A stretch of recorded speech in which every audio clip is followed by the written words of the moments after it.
Бесплатен превоз, пари за филтри, еколошко грејење, чистење. Опозицијската СДСМ излезе со конкретни мерки за справување со загадениот амбиентален воздух во Скопје и бара итна воредна седница на Советот за проблемот со загадувањето, откаде велат дека официјалните податоци покажуваат екстремно присуство на штетни материи во воздухот и метрополата е најзагаден град во Европа. Целото население, особено ризичните категории, деца, млади, возрастни, хронично болните, се директно изложени на сериозни здравствени ризици.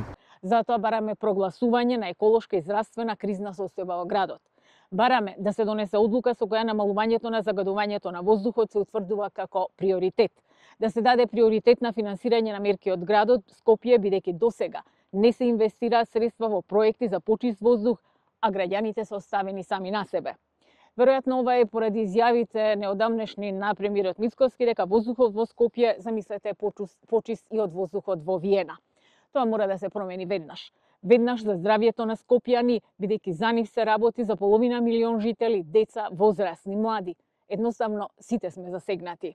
Од владеачката ВМРО ДПМН со свој одговор на реакцијата од СДСМ за аерозагадувањето велат дека навистина е лицемерно тие да зборуваат за загаден воздух. За 7 години можеа барем за 10% да го намалат загадувањето на воздухот, ама приоритет им беше градење згради, како што сакаа во Ѓорчево Хром да никнат 100 згради во 2020 година и Расадник исто така 100 згради исто периодот 2020 година.